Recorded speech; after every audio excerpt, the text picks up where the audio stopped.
Students good evening. मैं जा रहा हूँ एनपीओ के सम्स की ओर। हम फर्स्ट सम देख रहे हैं। ये चैप्टर का पहला सम है। ये कोई प्रॉपर सम नहीं है, ये पहले आज के 5 सम होंगे।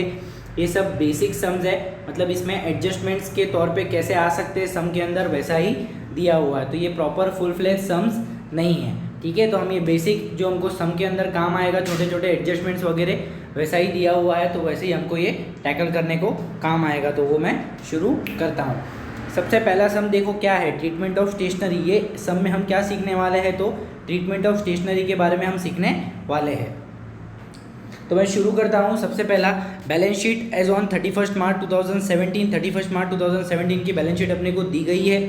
अब अपने को लायबिलिटी और असेट में क्या दिख रहा है, स्टॉक ऑफ स्टेशनरी दिख रहा है। एसेट में क्या दिख रहा है, एक स्टॉक ऑफ स्टेशनरी दिख रहा है। कितना दिख रहा है, तो 800 दिख रहा है। कितना दिया हुआ है, 800 दिया हुआ है। अब receipt and payment account for the year ended 31 March 18 अपने को स्टेशनरी परचेज पेमेंट साइड दिया है कितने का, 7000, और एडजस्टमेंट दो दिए हुए हैं। एक तो 1500 is outstanding for stationery bill, और stock of stationery on 31 March 18 was 1300। तो कुल मिला के अपने को क्वेश्चन में, मैं वापस बताता हूँ क्या क्या दिया है, पहले हम वो देख लेते। तो क्वेश्चन में हमको ओल्ड बैलेंस शीट दिया हुआ है, रिसिप्ट एंड पेमेंट अकाउंट दिया है और एडजस्टमेंट दिया है। तो क्वेश्चन में अपने को 3 चीज़ दिया है, एक तो old balance sheet, receipt and payment account और एडजस्टमेंट्स। अब ओल्ड बैलेंस शीट का एक इफेक्ट होता है, रिसिप्ट एंड पेमेंट का एक इफेक्ट होता है, एडजस्टमेंट का 2 इफेक्ट होता है, ठीक है। अब मैं पहले तुमको करंट ईयर, नेक्स्ट ईयर और लास्ट ईयर पहचानने को सिखाता हूँ। वो हर सम में ढूंढना पड़ता है, तो ईजी पड़ेगा। अब रिसिप्ट एंड पेमेंट अकाउंट का जो ईयर एंड होगा ना, वो अपना करंट ईयर होगा। अब 31 मार्च 18 बोला है, तो 17-18। अब 31 मार्च 18 को क्लोज हो रहा है, तो शुरू कब होगा, 1 अप्रैल 17 को शुरू होगा। तो 17-18 अपना क्या हो जाएगा, करंट ईयर हो जाएगा। 17-18 क्या हो जाएगा, करंट ईयर। तो 16-17 क्या होगा, लास्ट ईयर, और 18-19 क्या होगा, नेक्स्ट ईयर। तो ये सम के लिए करंट ईयर क्या हो जाएगा, 17-18, लास्ट ईयर क्या हो जाएगा 16-17, और नेक्स्ट ईयर क्या हो जाएगा 18-19, ठीक है। तो ये करंट ईयर, नेक्स्ट ईयर और लास्ट ईयर ये कैसे पता चलता है, रिसिप्ट एंड पेमेंट अकाउंट के ईयर से पता चलता है। तो मैंने रिसिप्ट एंड पेमेंट अकाउंट का ईयर क्या दिया था, 31 मार्च 18 दिया था। तो ये साल का अंत है, तो शुरू कब होगा, 1 अप्रैल 17 को शुरू होगा, क्योंकि फाइनल अकाउंट्स या अकाउंट्स में ईयर स्टार्ट कब होता है, 1 अप्रैल को शुरू होता है। तो 1 अप्रैल 17 से 31 मार्च 18 तक अपना करंट ईयर होगा, मतलब 17-18 is our current year, 16-17 is our last year and 18-19 is our next year. Okay, तो पहले ये तीनों मैंने तुमको ढूंढने सिखाया। अब एसेट में क्या दिया है, स्टॉक ऑफ स्टेशनरी दिया है, और पेमेंट साइड अपने को स्टेशनरी परचेज दिया है। तो कल मैंने एक तुमको चार्ट सिखाया था, ठीक है।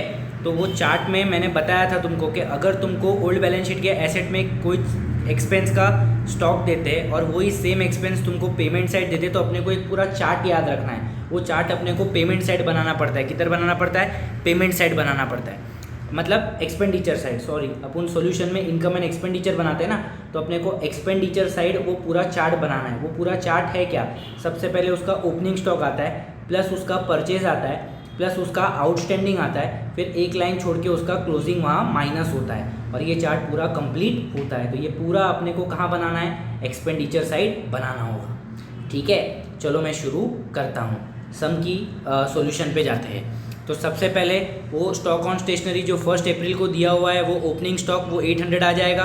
उसमें एडिशनल परचेज जो पेमेंट साइड स्टेशनरी परचेज 7000 दिया है, वो एडिशनल परचेज आ जाएगा। फिर एडजस्टमेंट में जो 1500 आउटस्टैंडिंग दिया है, उसका 2 इफेक्ट होएगा। वो एक तो ये चार्ट में ऐड होएगा, और वो 1500 का दूसरा इफेक्ट लायबिलिटी में जाएगा, क्योंकि वो आउटस्टैंडिंग एक्सपेंस है। तो उसका 2 इफेक्ट क्या होता है, ऐड और लायबिलिटी। तो यहाँ वो ऐड होएगा और दूसरा इफेक्ट उसका लायबिलिटी में जाएगा। और लास्ट जो सेकेंड एडजस्टमेंट है, स्टॉक ऑफ स्टेशनरी 31 मार्च 18, ये क्लोजिंग स्टॉक है, इसका भी 2 इफेक्ट आएगा। एक तो यहाँ चार्ट में माइनस होएगा, और दूसरा इफेक्ट ये क्लोजिंग स्टॉक है तो कहाँ जाएगा, बैलेंस शीट एसेट में जाएगा। तो सेकेंड इफेक्ट इसका कहाँ जाएगा, बैलेंस शीट एसेट में जाएगा। तो उन्होंने वो एक ही चार्ट बनाया है, तो इसलिए उन्होंने ना, मतलब ये एक ही जगह पे रिकॉर्ड किया है, दूसरा जगह पे बैलेंस शीट पे रिकॉर्ड नहीं किया है। तो तुम ये सम सॉल्व करते वक्त तुम ये सम में बैलेंस शीट भी बनाना। बैलेंस शीट में एक बाजू लायबिलिटी रुपीज़, एक बाजू असेट रुपीज़। लायबिलिटी में क्या आएगा, आउटस्टैंडिंग सैलरी बिल आएगा कितना, 1500, और एसेट में क्लोजिंग स्टॉक ऑफ स्टेशनरी कितना आएगा, 1300। ये एक एक्सट्रैक्ट है सम का, ये फुल फ्लेज सम नहीं है। तो ये सम टैली नहीं होएगा, बस ये एक एक्सट्रैक्ट है। वैसा करके तुम इसका पूरा प्रॉपर 2 इफेक्ट वहाँ शो कर देना बुक में तुम्हारे, तो तुमको अच्छे से समझेगा। और ये पूरा का पूरा जो चार्ट यहाँ दिख रहा है तुमको सॉल्यूशन में, ये तुमको कहाँ बनाना होता है, एक्सपेंडिचर साइड बनाना होता है। मैं वापस बोलता हूँ वो चार्ट है क्या। सबसे पहले वो एक्सपेंस का ओपनिंग स्टॉक आता है, फिर उसमें एडिशनल परचेज ऐड होता है, फिर उसमें आउटस्टैंडिंग ऐड होता है, फिर एक लाइन छोड़ के सबको प्लस करने का, इसलिए ये लाइन छोड़ना होता है, और फिर माइनस क्लोजिंग स्टॉक माइनस करो, और दूसरा इफेक्ट क्लोजिंग स्टॉक का असेट में जाएगा और आउटस्टैंडिंग का दूसरा इफेक्ट लायबिलिटी में जाएगा। इससे ये एडजस्टमेंट पूरा कवर होता है। ये इंपॉर्टेंट एडजस्टमेंट है एनपीओ का। ये खाली एक एडजस्टमेंट सिखाने के लिए ये एग्जाम्पल बनाया गया है। आई होप सो सबको ये एग्जाम्पल समझा होगा। नहीं समझा होगा तो मुझे वापस बताना, मैं वापस वीडियो बना दूंगा।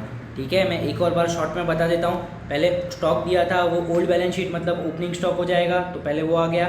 फिर रिसिप्ट एंड पेमेंट में वो सेम एक्सपेंस दिया है, वो एडिशनल परचेज हो जाएगा, तो ऐड हो गया। एडजस्टमेंट में आउटस्टैंडिंग दिया था वो भी ऐड हो गया, दूसरा इफेक्ट लायबिलिटी। एडजस्टमेंट में अपने को स्टॉक ऑफ स्टेशनरी मतलब क्लोजिंग स्टॉक दिया था, चार्ट में माइनस होता है और दूसरा इफेक्ट असेट में जाएगा। इससे ये इलस्ट्रेशन 1 फिनिश हो जाएगा। Thank you.